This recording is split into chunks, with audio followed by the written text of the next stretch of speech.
What's going on, guys? Welcome back to another episode of Coast to Coast Sports. As always, I'm your host, Harrison. To the left of me, I got my boy John, and behind the scenes, we got our boy Ryan doing all the things technical and as things and such. John, you got anything to say to people? Do you want to do the quote this week, or you want me to do the quote this week? Oh, yeah, you do the quote. Okay, I'll do the quote this week. John, do you got anything to say to people before we get started? I do. I want to bring people to the attention. So media days are going on in college football right now. 100%. And along with media days comes the vote of who people think are going to win their conference. Does it really? Yes. That seems so stupid. And I think each school has a couple media members that vote. So the SEC is a big one who partakes in this. Of course, as they should. You know who got a vote on winning their conference this year in the SEC? A&M. They did. They received one, but you know who had the same amount as A&M? Vanderbilt. No fucking. Yeah, somebody voted Vandy to win the SEC. In baseball? No, we're talking football, brother. I think they're pretty sick.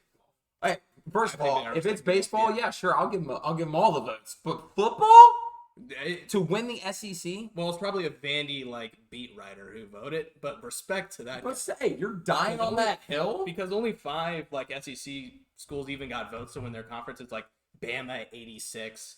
Georgia 13. South Carolina had 3. Well, that's just because Spencer's fucking on there, which he's still gonna be. And their writers are probably biased. And then you had A&M won, Vandy won. So hey, shout out my Commodores. Shout out my Commodores. Yeah, but they're this, right? Yeah. They're the V with the thumb. Yeah. Yeah. Hey. For the we're Vandy Pro program. I like Vanderbilt. Super pretty campus. Yeah. Super pretty campus. Drove through there, visited there, all that jazz. Great logo. Great logo. Classic. I prefer the old one more than this new one, yeah. but that's just me. Agreed. But I'll get us with the quote. I'll get us with the quote today. Yesterday is history. Oh.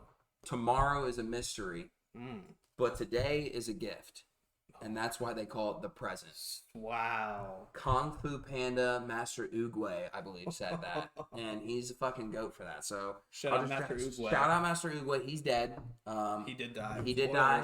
Spoiler alert, but that movie came out 12 years ago, 15 years ago. If you haven't seen Kung Fu Panda, that's on you. Yeah, that's on you. Ryan, you got anything to say to people before we get started? Yeah, actually. Don't leave your headlights on. So true, Ryan. So true. So based. Actually, we're going to change up a little bit of what we're going to talk about today. We're going to touch briefly on the conference realignment that this guy posted on Twitter. And I saw it while scrolling. I do a little scrolling. We do a little scrolling on Twitter. We do a little scrolling on Twitter. We're a little active. We're little scrolls. We got Twitter fingers. We got burners. I do. We did a little scrolling, and I saw this conference realignment. Ryan, you got it pulled up for me? I do. Okay, so as you can see on the screen, and for the Spotify users, if you're not, I'm not going to be able to explain this to you. Oh, speaking of which, check us out on Spotify. Yeah, check us out on Spotify. Check us out on Spotify. Same name, same thing. And Spotify, check us out on YouTube. Check us out on YouTube. I just wanted to, I'm not going to be able to visually describe this so well, but it is broken down into conference realignments essentially based off of geographical location. So, for example, Maryland and Rutgers aren't in the Big Ten. They're in the ACC because, obviously, they're towards the coast. That makes more sense. SEC, Missouri's not in the SEC in this graphic. They are in the Big Ten. UCLA, USC, still in the Pac-12, but instead of, but they also add Fresno State and San Diego State, San Jose, and Hawaii. But Hawaii obviously has to be there. I'm not really sure. There's some teams that are definitely cut out in this, like Indiana. We'll get into that a little bit. Indiana's not on this graphic. Houston's not in this graphic. And what was another big one? The Gamecocks. Gamecocks, South Carolina, not in this graphic. Virginia, not in this graphic, but Hawaii is. Personally, I would have just rather cut Hawaii out. Yeah. Not that they don't deserve to be in it or anything like that, but just because of they are quite literally the only team that you'd have to travel to out of your way. Yeah. But still, it'd be cool to go visit them. So Hawaii's part of the Pac-12, and then you look at what they have the Mountain West, correct? You got Buffalo, Colorado State, Wyoming, Colorado, Air Force, Lobos, so kind of those geographical teams and some other ones. So I can't really describe them all because it'd be too much time. But Penn State's not in the Big Ten. They're in the ACC. Notre Dame's in the Big Ten. Missouri's in the Big Ten. And pretty much the Big Ten else looks pretty much the same. Nebraska's surprisingly not in the Big 12. They're still in the Big Ten, which, once again, I think I would move them to the Big 12 and then put Indiana in. But like I said, so I saw this on Twitter. I thought it was an interesting discussion piece, and we just kind of want to get each other's minds on whether we like this, whether we hate this, whether we want to add to it, take away from it. I touched a little bit on what I would add and take away, but John, what do you like about this so far? So the idea's there. It is there. It really is. I swear it is. It is. Now the structure is there. The execution was not the best. I think all these conferences have 12 teams. By the way, for those listening on Spotify, And for those seeing, if you didn't want to count them. yes. Which I love, by the way. Yeah, I think Huge fan of that. 12 is the right number. 2 6-team divisions. One conference championship game. I think that's good for scheduling as well. Because you play everyone in your division. That's a good tiebreaker. You beat him head to head. Right. You get to go to the Big Ten championship. I think that's the best way to do it. There are some flaws in this as well. I mean, why is New Mexico in this? You can tell he tried to hit each state as well.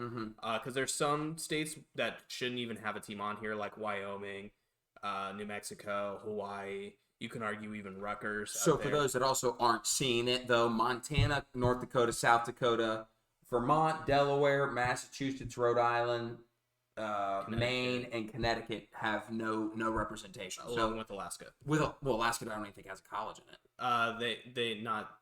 No, I don't know if they actually have like that. They have. That might be like a separate Google. Like I'm not even sure. They do because really? they do for a hockey team that, and they're like okay, it's just Alaska. But. So yeah, in Alaska then, or like the only states that don't have representation, and maybe that was his thought process behind it. But, no, it go won't. on. Because there's no other reason to include New Mexico. They're a bad program. You can kind of get away with Wyoming and Rutgers, but I mean, and there's some huge teams left out on this bracket. I mean, What's the team right above Utah? that would be Utah State. They're the Aggies. By the way, It's just a weird. I've never seen that logo. Yeah, they have like a. Isn't that Buffalo? It's a Buffalo, but they're the Aggies. That makes Utah no State sense. Yeah, you tell me. I was like, that's a Buffalo, right? I was gonna 100%. correct it when you said it, but I'm like, he's not gonna get it. Yeah, no, I'm definitely not gonna get it. Well, I just they're Buffalo. Whatever the school is, I don't know, but I was like, that's definitely a Buffalo, and I'm not wrong. You're not wrong. Or is that a bull? It's a bull logo because it's got the huge horns. It's a bull. Oh, fuck me, raw. But Sorry. No, because it is kind of similar to the Buffalo Bull. Bag Yeah. fumbled. Sorry. But yeah, there's some huge flaws in here. We might have to post our own on our Twitter. Ooh. Might have to get that going because I think we can make a better version of this. Also, he said it was a football only realignment, but you had Duke in there from the Carolina State, but not NC State. I think that's a little messed up as well. Right. Virginia Cavaliers aren't in here. The Vanderbilt's not in here. Memphis, I think, would be a better ad than some of these other teams. I don't think we really need Army and Navy to be in here either. I think you could have. I don't hate them just because of their. Cincinnati might have fucked up like the Big Ten. Yeah. You could put Cincinnati in the ACC. Yeah, no, Cincinnati, split- no you could UCF. split the state. Yeah, but or you could put it in the SEC. Cincinnati's right. Put Nebraska in Big 12 and put.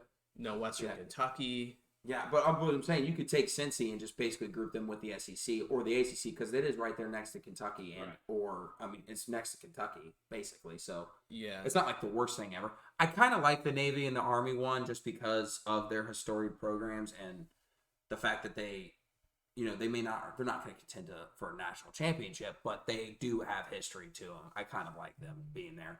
Is it going to be good for football? No, but like you said, fucking New Mexico State's in this thing, Colorado State, all those guys as well. So. And SMU over Houston, I think that's kind of war crime. I think Houston's the better program. You can see the Big 12. I mean, they'll be members of the Big 12 next year. SMU will be in the American still. I think Missouri belongs in the Big 12 as well. I don't think they're really a good Big 10 school. You can have them in the Big 12. Have them back with their rival with Kansas, and then have Indiana come back into the Big Ten. You could take Utah State out. You don't really need them. I mean, there's some flaws in here. For the sure. structure is there. The execution is not the best. All right, so the things that I like, definitely love the 12 team. Love 12s because to me, the way I would look at it, you go 6 in conference, you play everybody once, right? So you play, 5 games there? Yeah. Okay, and then you do 4 crossover games. 3. No, I'm saying 4. Oh wow! I'm saying you You're do boosting four this guy. crossover games. That gives you 9 games, and then you do 3 out of conference for whoever you want to schedule. Four. Give you 12. That gives you 12, and then you have your conference championship, and then you go from there. Okay. That's the way I like it, because then if you win your conference, you have 13 wins, you're above everybody else. And if you don't, you're at 12 wins, and then you could just be like, Michigan and Notre Dame, Purdue, whoever, is finishing second in the division or whatever. Mm-hmm. And then you go from there. So I love that. I think that would be great. That's how I would set up the schedule. Once again, can't emphasize enough that the idea is 100% there. And I think he did it pretty well, at least geographically located. The teams we can argue for days. Yeah. But for strictly locational purposes, I love how the whole Pac-12 is literally just the whole West Coast. Yeah. That is what it is, and it's perfect. Maybe you throw Boise State in it because it's close to the border of Oregon and Washington. It's not like it's deep into the right side of Idaho, eastern side of Idaho. I don't hate that. Or maybe do the Wolfpack instead and just group them with the Pac-12 and then put Texas Tech with the Mountain West teams. But I think that the 2 teams that I would argue would need moved would be would be Nebraska and Missouri. Those are 2 for sure, and then Duke, North Carolina. I would like to maybe see either Kentucky and Tennessee get bumped to either the ACC, one gets bumped to the Big Ten, one gets bumped to the ACC, and then maybe Duke, North Carolina split, and one goes to the SEC, one goes to the ACC and stays. I don't like the fact that state has 2 teams, especially with neither of them having a very historical football program. That's where I think you bring up a good point with South Carolina maybe being a better fit there. Yeah. Obviously, current day is important, but like Boston College really getting a team. I mean, they're relevant. They're relevant enough to make this list. Also, are they more relevant than Houston? Are they more relevant than South Carolina State? Yeah. South Carolina State, South Carolina, HBCU. South Carolina. Hey, still fuck it. Jackson State, bring them in. South Carolina, like, are they more important than South Carolina? No, than Virginia? They're not. Virginia, yes. South Carolina, no. Also, Iowa State's not on this graphic either. I think we brought that off pre-talk, pre-pod. Iowa State not being on here is criminal as well.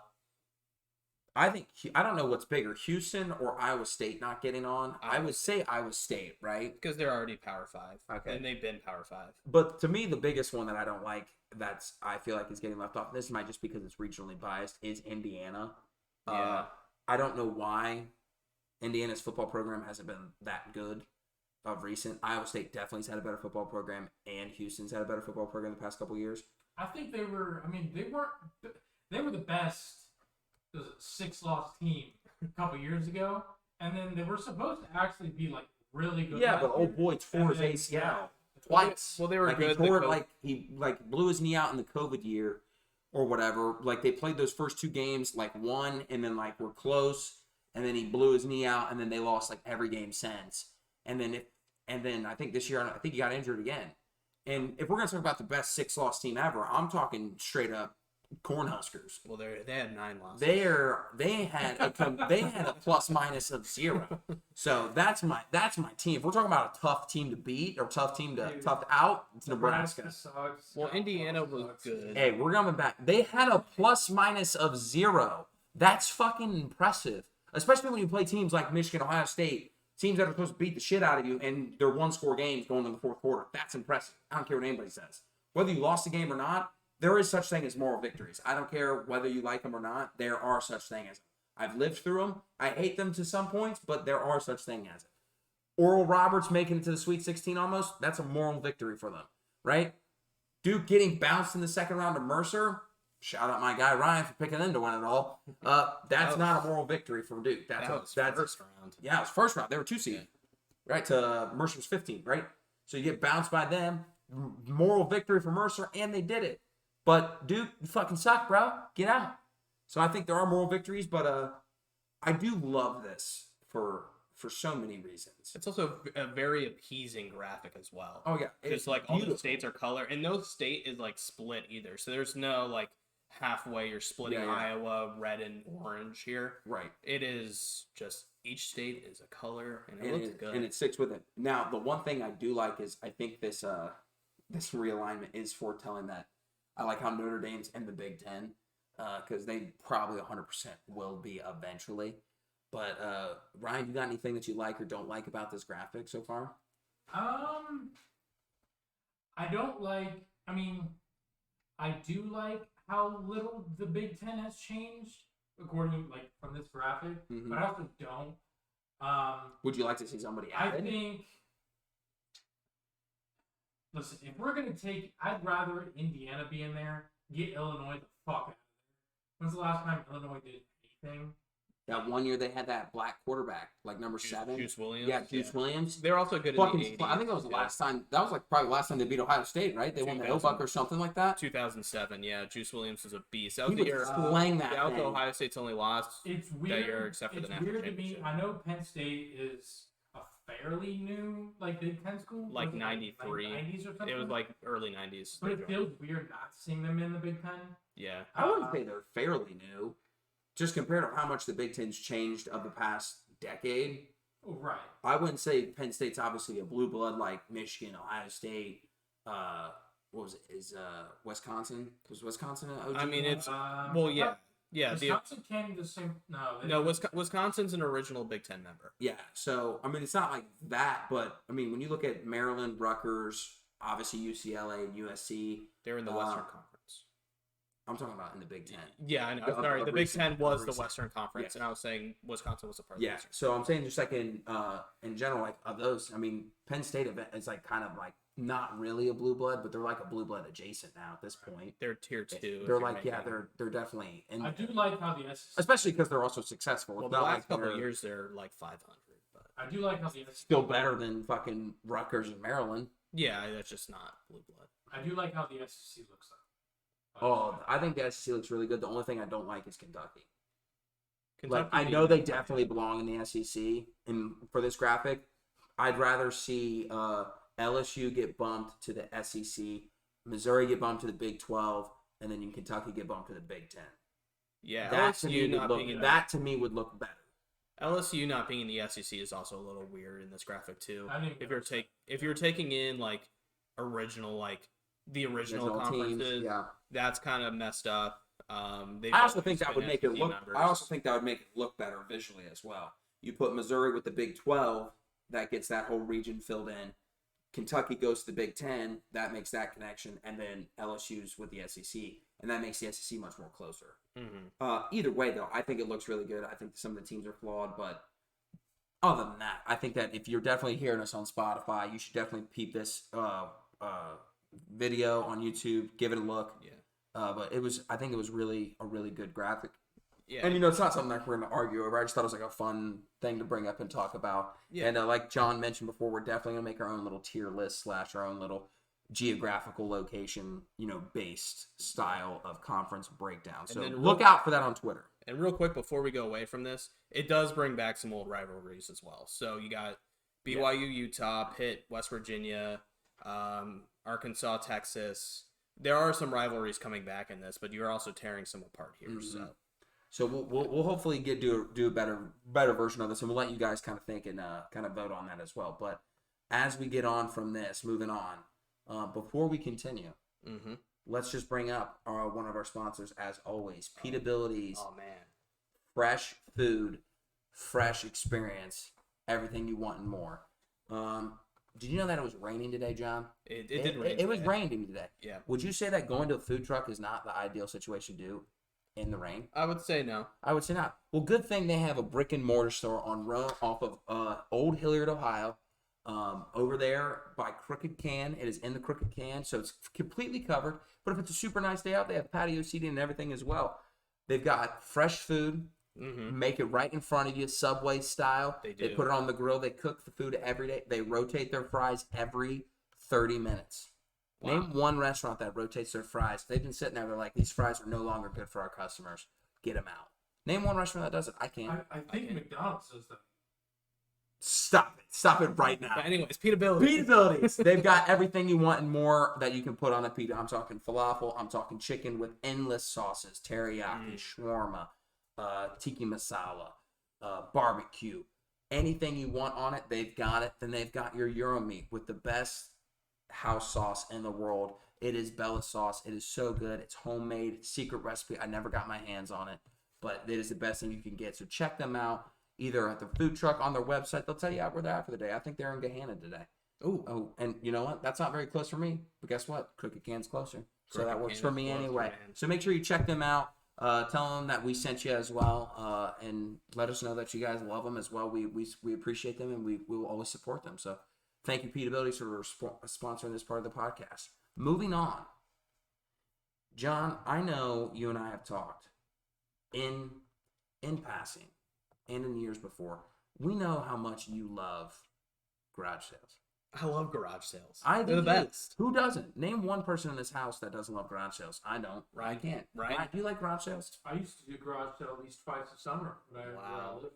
I love garage sales. So I figured, let's bring up a past that we love and that we want to tap into, and let's talk about selling and buying for the MLB trade deadline, which is going to be happening here in about a week. I believe the deadline is August 2nd this year. So there's going to be some buying. There's going to be some selling. We're going to talk about what team do we think will be a heavy buyer, what team will be a heavy seller, and why. So, John, would you like to go first? Would you like me to go first? How do you want to do this? So are we just naming teams or are we going through all the teams? We're just going to name some teams that we think should be a buyer and or a seller this year. Let's start like per league and then go back and forth. Like let's each give an. Right, let's go AL first. Yeah, first because we're an AL pod heavy team. Obviously, Cleveland's behind us. Astros fan here with the Funko Pop as well. So let's go AL first. Who do you think should be a really heavy buyer? Buyer first. Buyer first. I think you need. I think the Yankees. I think it's in the AL. It's really just between them and your Astros. Mm-hmm. And I think if you buy, you're just making this team better. Also, they probably have the best package to trade for a lot of these big hitters like Juan Soto, Luis Castillo. Mm-hmm. So I think that they will end up being one of the big buyers here. And I also think the Twins or the Guardians need to be buyers here. One of these teams needs to pull away from the pack, win this division, and start buying. Mm-hmm. So those are my 2.5, 3. All right, perfect. Teams. I love both of those for you. And I'm going to have 2.5 to 3 as well. So once I tell you mine, I want you to give me, for whatever those 3 teams you want to pick, who's a person they should go hunt. Yankees, you kind of touched base on with Luis Castillo and maybe Juan Soto. I think one of the buyers should definitely be the Astros. Yeah. You can't ever have too much talent or roster bolstering. You kind of mentioned it as well. They're a very good baseball team, and so are the Yankees, but you can't hurt to add another all-star caliber player or somebody else that's just really good. Mm-hmm. Especially if it's for the right price. And I think the Astros definitely are one. I think the Mariners should be one. Whether they will be one, I don't know. I think that they should definitely buy one. But the biggest team I think that should buy and should buy hard is the Guardians. The Guardians are so young, and they have so much raw talent there. And also they have a ton of other good prospects as well. They do. I'm not saying they're going to win the World Series this year by any stretch of the imagination. They're not. But they are a good enough team to make the playoffs. And if they had maybe one more bat, a consistent bat, and maybe one bullpen guy, maybe even another starter, a rotational guy, either a bullpen guy or a rotational starter, I think they could be really good. So I think that's a team that should be buying as well. I'm going to go, let's do, my person for buying will be the Guardians. I think they should really look into Brian Reynolds from the Pittsburgh Pirates. Okay. I think he can really shore up some outfield, rotational guys. Maybe you bump Josh Naylor to just first base, and then Fromel just does DH from there, and you put maybe Straw in right, or even Reynolds in right, however you want to do that. And he's a consistent bat. He's a switch hitter, so he's always an advantage at the plate. And I think he can definitely help you defensively. And he's also a veteran. Like, he's been there. He's done that. He's been an all-star for a while. You look sad. We have some breaking news. A topic related as well. What? The Yankees have just acquired Andrew Benintendi from the Kansas City Royals for 3 prospects. For 3? Yeah, that's what, according to the score. Andrew Benintendi's not that. Ohio guy. Well, he was going to be one of the guys I was going to shop as well. So good news is I can't shop him anymore. So Brian Reynolds was definitely a guy I think could the Guardians look at to getting.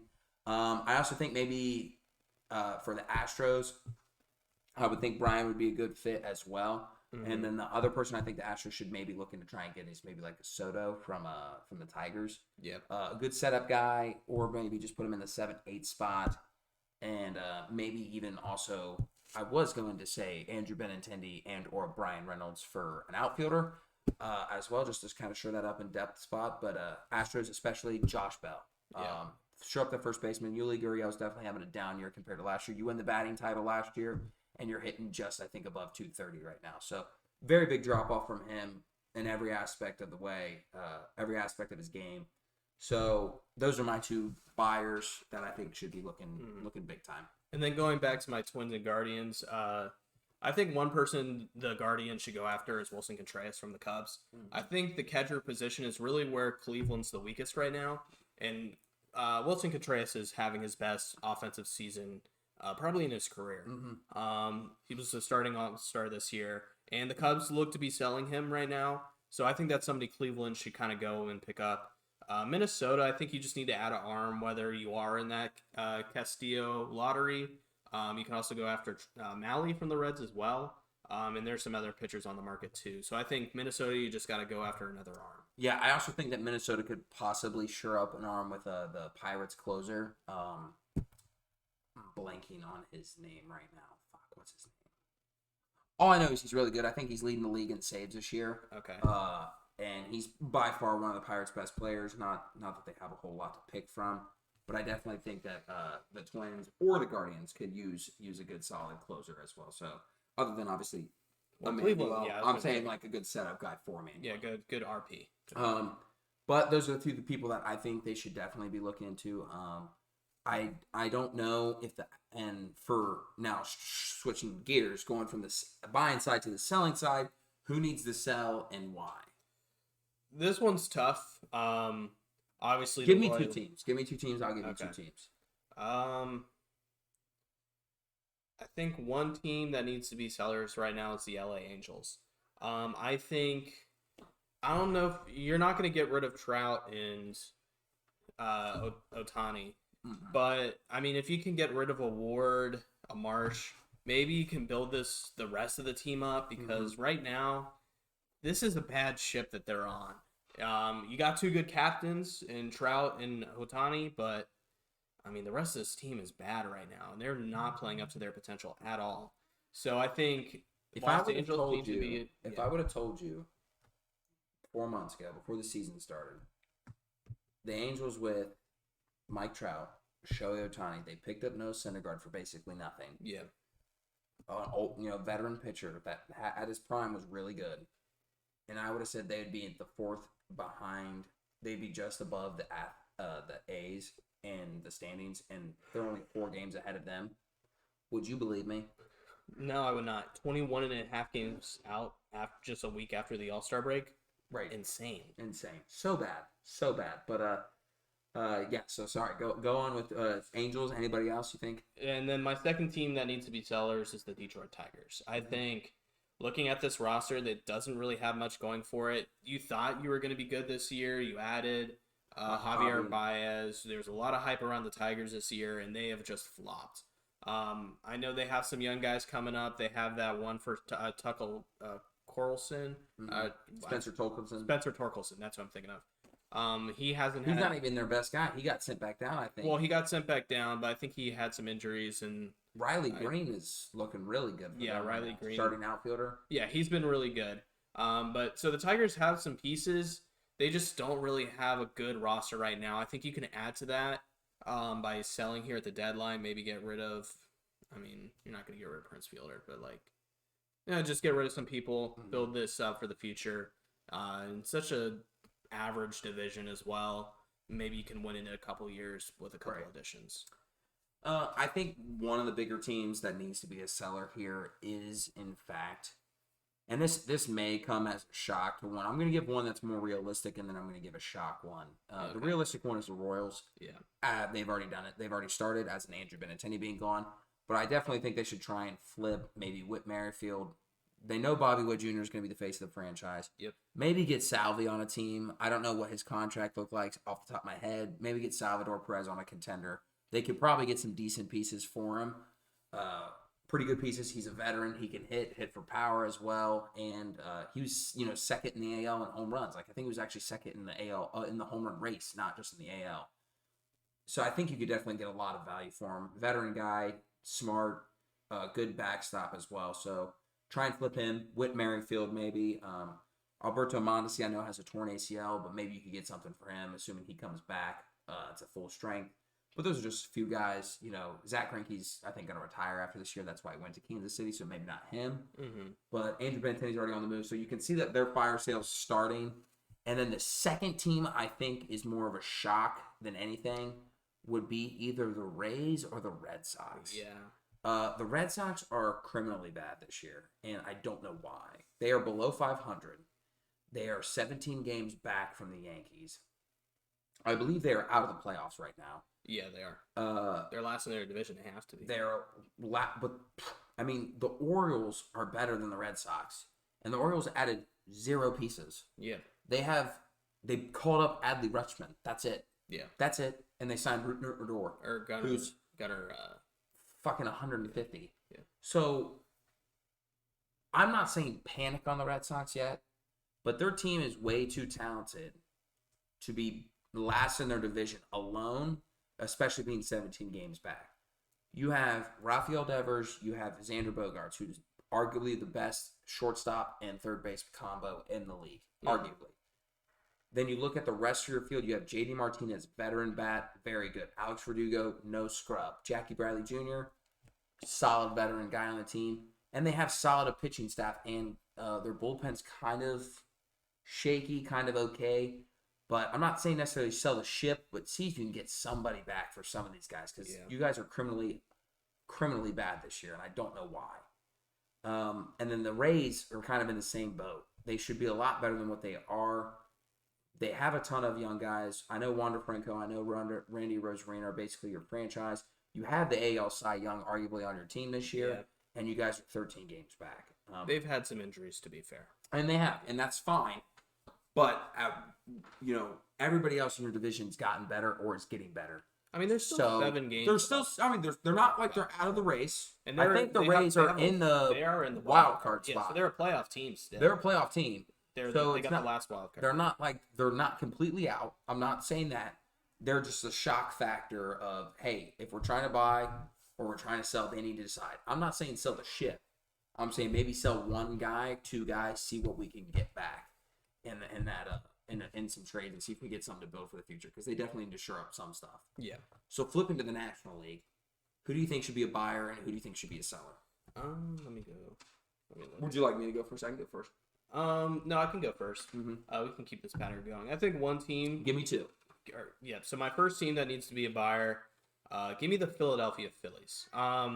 They're currently a half game out of the wild card right now, trailing the St. Louis Cardinals.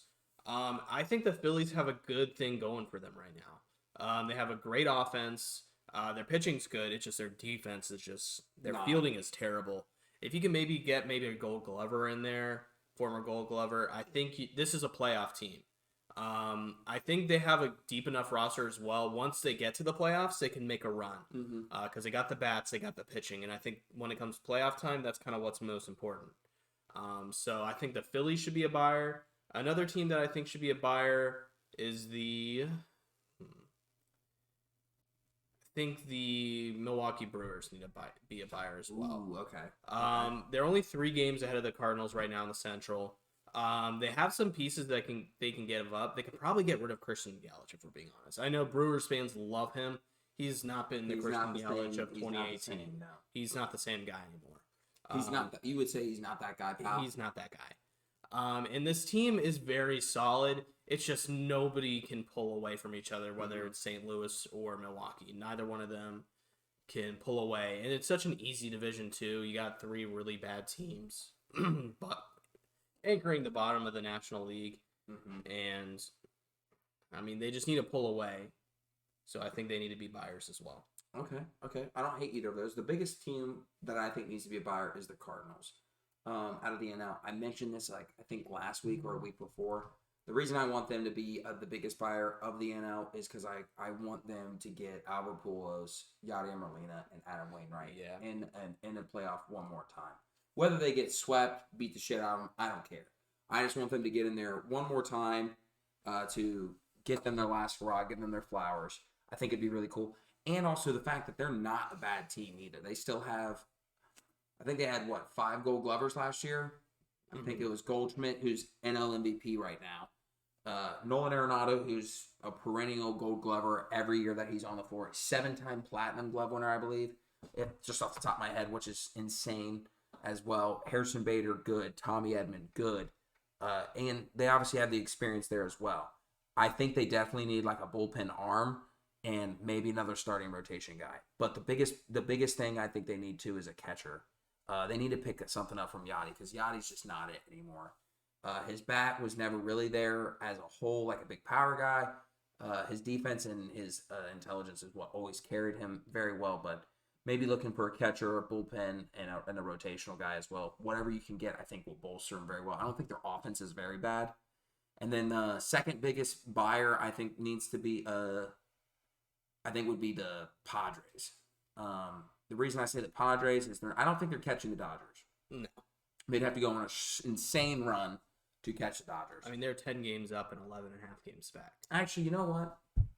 Let me rephrase. Okay. I take the Dodgers back. Padres back. Padres back. They could still be a buyer. Don't get me wrong. Yeah. Fernando's coming back. Maybe he'll supply some of that spark. Yeah, and they still got a wild card. But a bigger team I think that needs to probably be a buyer is probably the Braves. I can't remember. Is it Duvall? Yeah, Adam Duvall. Is he the one that just got injured for the year? Yeah. Yeah, so Adam Duvall's out. He's their third baseman. Well, left fielder. No, he's their left fielder, right? Yeah. Left fielder. I think he can play some infield. But he's their outfielder, left field. So they just lost some major depth there and a major bat. I don't think Matt Olson's really carrying the Freddie Freeman jockstrap as well as people were hoping. I think he's doing okay. He's not doing the worst. But they definitely just lost some depth. It sucks because they just got Ronald Acuna back this year. Now they lost another key piece to their outfield. So maybe look to get an outfielder out of this. Looking for maybe from the Pirates like that Brian Reynolds, like I mentioned before. Maybe look to flip to the AL, try and get maybe like a Ramon Laureano from the A's or somebody else in the outfield to kind of bolster. Maybe the Astros can sell him something as well. We have a surplus of outfielders in our farm system and guys that rotate between our taxi squad from AAA to the majors as well. So I think that they definitely need something there. I just remember that injury. That's why I'm flipping from the Padres. But Padres are kind of in the same boat. They definitely need some help. I don't think they're catching the Dodgers. No. But anybody else that you think needs to be a big buyer? I agree with your Braves pick. I kind of ignored them because I think they're comfortably in the playoffs. Whether they win the division or make the wild card between them and the Mets. I mean, they're only 3 back from the Mets. Yeah, so and considering like how far back they were, like a month ago. But I mean, you said Cardinals. That would just probably it'd just be cool. That was probably my third team I was going to bring up, and then Padres would be fourth. So we pretty much hit. I think all the buyers that are potential buyers. So now big sellers. Big sellers. I mean, fire sale. Who we got? Number one is the Reds.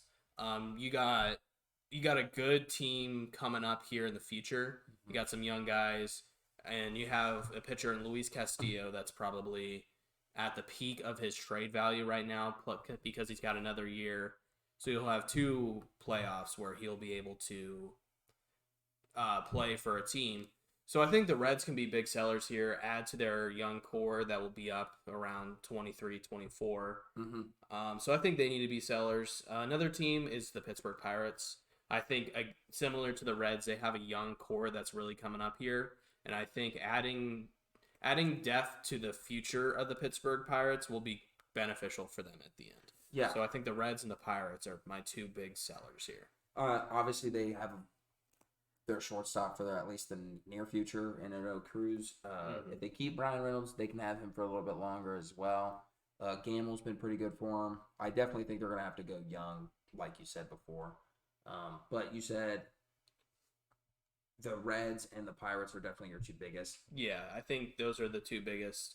I think if you include American League as well, I think those are the 2 teams that need to sell the most. Most.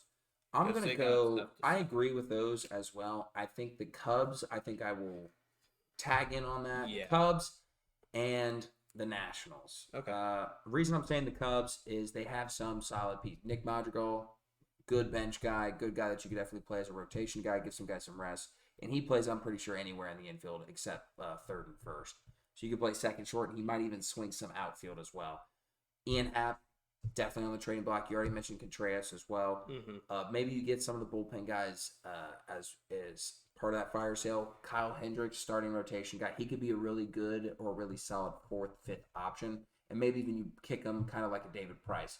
Kick him to the bullpen, be a long reliever. Be good for, I think he'd be a really solid pick in a playoff run. If you're like, hey, it's a bullpen game this game, give me Kyle Hendricks out of the pen. I think he'd be a solid person to try and shop as well. And I think you could get some decent prospects for him as well. And I really like your Pirates and your Reds pick for the reasons that you said. But I'm gonna say the Nationals might be the best, one of the better ones, just because they have the options of Juan Soto. Yeah. They're gonna get a fuck ton for him already. Oh yeah. Rumor has it there's already a deal been made, and it's gonna be a massive overhaul. So we'll see how well if that actually breaks or if that's true. Then they also have Josh Bell. Yep. Whose OPS is phenomenal. Very, very good. He strikes out very little, gets on base, and he can hit for power. One of the few bright spots for the Nationals. Bright spots for Nationals for sure. They also could if they could figure out a way to get somebody or some prospects for Steven Strasburg, assuming that they can get him healthy, I think could be another person that they could kind of flip for, or keep in mind, he's not going to get your necessarily your top 2 prospects in your farm system, but he's definitely something that you could flip for sure, especially if you get a decent amount of if you can convince a team, hey, we can't keep him healthy, but maybe you guys can't, kind of thing. You know what I mean? Look at Noah Syndergaard. He's like, oh, I can't stay with the Mets anymore. Goes to the Angels. Like, well, if I stay healthy for a whole year, you saw what I could be. Kind of like Matt Ryan going to the Colts. Well, I didn't have anybody last year. That's why we were fucking bad, and that's why I was bad. Put me around a good team, we'll be good. So I think you could maybe flip that if you're the Nationals, kind of set that same standard. I think they're going to have to be big sellers as well. I was close to picking the Marlins. They decided to go really young and say, oh, we're going to be good. It's not working. So maybe they just hold on to everybody. I think it'd be cool if they just stayed.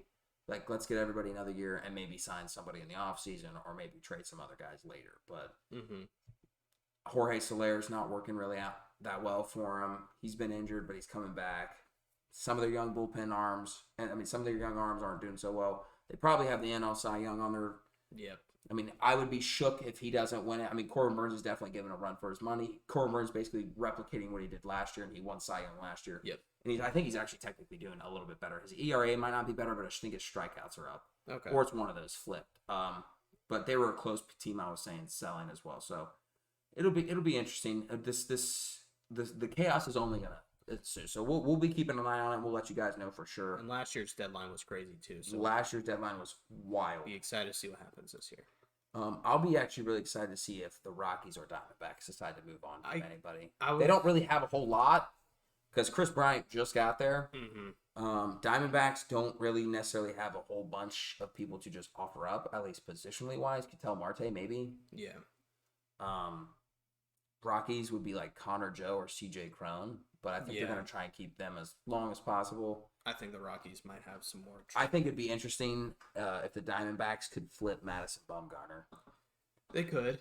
He's not like their worst pitcher. He's definitely not their best, but it's like, or Zach Gallen. I think he's their 2 or 3. Just be like, hey, you could definitely get one more year out of this guy, or a deep playoff run. I don't know. I'd be interested to see. Yeah. But that kind of wraps up the baseball talk. Of your Reds / Cleveland team, who's somebody you would like to see sign or trade? I want to see Luis Castillo get traded, see the haul that the Reds receive. I also want to see the Cleveland go after. The 2-minute drill's next, so you get whatever you need to get off your chest right now before we get to this 2-minute drill. I don't have much to get off my chest. I think the Reds. I think you need to sell. You have some pieces. Get rid of Drury. He's not a long. Would you get rid of Joey? Yeah, I would. I'm also different from other Reds fans. They are in love with him. I like Joey, but his contract has been what's killing the Reds for the last 10 years. So I'm like, get this contract away from me. Right. So I'd also like to see him go to maybe win a ring. That'd be kind of cool. I don't really care about that, but if that's what entices Reds fans to finally get on my boat, I will accept You're that. accepting it? Yeah, like Joey Votto's not winning games for this team anymore. He hasn't for a half a decade. So let's just get rid of him, get what we can get, and build this team for the future. He's definitely a ticket seller still, though. Yeah, for sure. Yeah, he's your guy to put butts in the seats. I get that. He's a good guy. He's a good guy to have on our team. Yeah, I mean he's a Canadian though, kind of weird. He does need to make some more TikToks though. Reds are 6-0 when he makes TikToks. Hey, I respect it. But anybody for Cleveland? Cleveland, you need to get Contreras. I think the catcher position. You have Bo Naylor, Josh Naylor's younger brother. Is that really his brother? Yep. That's so funny. He's with the Clippers right now, I believe. He is the ship rocks. Ring your bell. Ring your bells. Columbus Clippers, ring your bell. He's a good catcher prospect for the Tribe, or not the Tribe, for the Guards. Slip up. And I think he's a decent prospect, but right now on Cleveland's major league roster, catchers are abysmal. Yeah. So I think getting Contreras, he's definitely bolsters that for sure. Yeah, rumored to be sold. So. All right. Well, I mean, for the Astros, for me, I think Josh Bell would be the ideal get. Yeah. I'm personally would be big on Brian Reynolds as well. I don't think we're gonna be in the Juan Soto sweepstakes. I don't think so either. It'd be cool if we could get Luis Castillo. I'm not sure what we would have to give up for him, but it would be cool to get him. And I also wouldn't be opposed to. See, now I'm indifferent. I'll get your opinion on this before Ryan. I don't know if you're ready for the 2-minute drill or not, Ryan, but I don't want to force you. But if you got some extra time, I don't know what I'm going to ask your opinion on this. Would you rather have a more offensive catcher or a defensive catcher? Because Martin Maldonado, only really known for his defense. His batting average is the fucking worst. But this year alone, has called 2 immaculate innings and a no-hitter. So for the Reds right now, I think when he's the catcher, like our ERA is light years better. For the Reds, I wouldn't mind a defensive catcher. I think so. I want to move Tyler Stevenson away from the catcher. He is one of the best offensive catchers. Mm-hmm. He is probably the centerpiece of the future of the Reds. I want to see him move to first base, which is another reason why I want to see Joey gone or have one of them DH, whatever. Mm-hmm.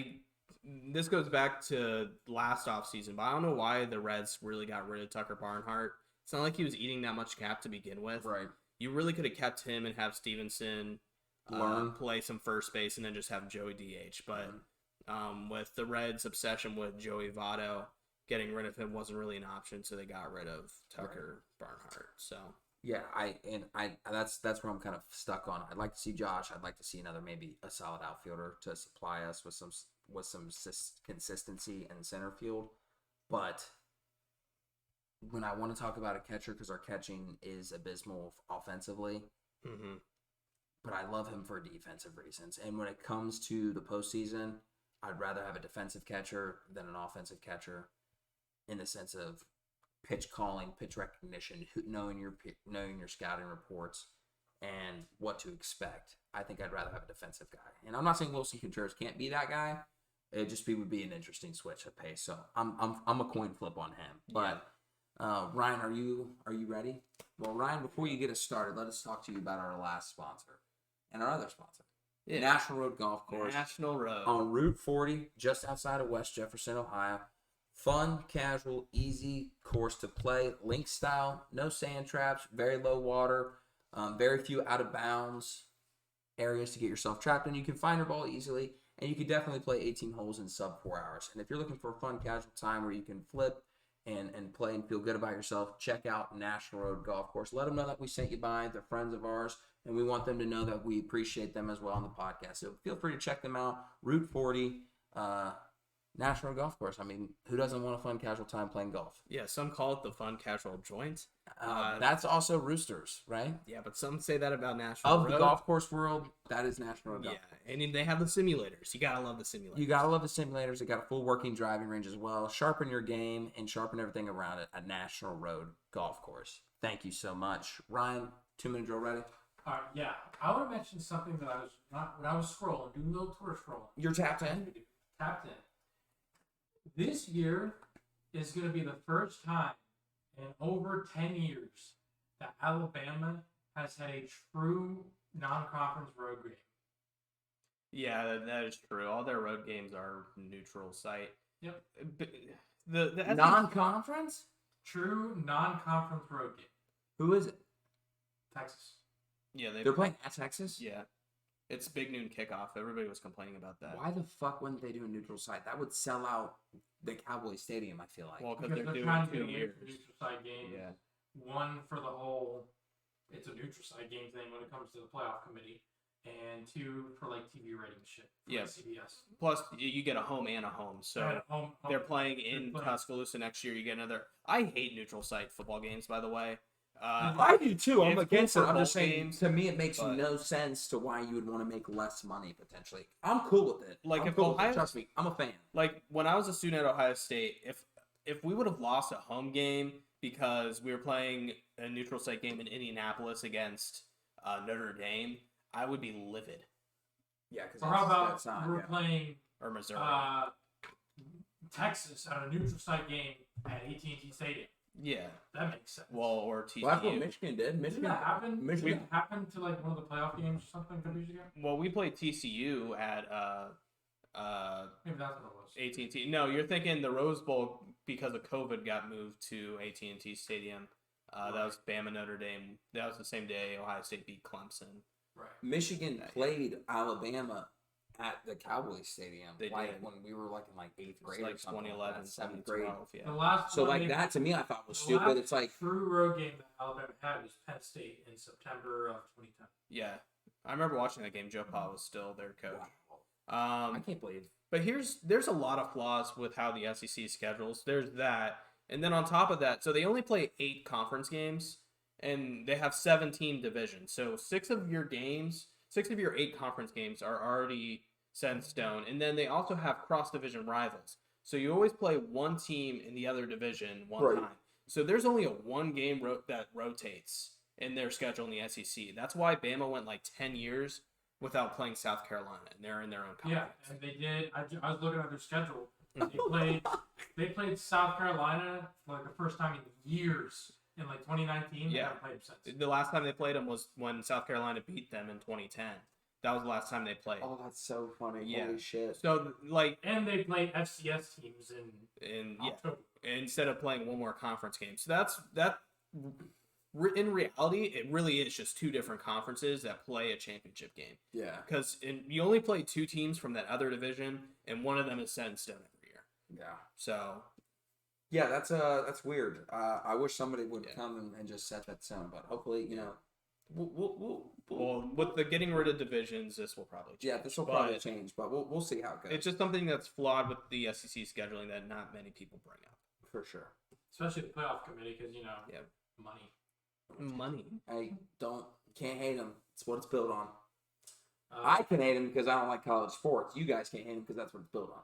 what was I gonna Roll say? Tide. Roll damn tide, I tell you what. Them boys down south, them big boys pushing people around. Oh, roll tide. All right, Ryan. These are my brothers. These are my brothers. You're the tough sons of bitches.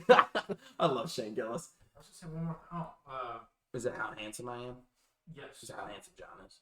Yeah, Fair enough. that's debatable. Fair enough. Yeah. You're looking pretty the cute over good thing about the Thanks, man. whole like Alabama conference, or not the conference, but their scheduling is like changing. Mhm. Alabama, Ohio State have a home and away in 27. Like when I'm gonna 27, I'm 28. gonna be 40. Ohio State plays Georgia in like 29, 30. Yeah.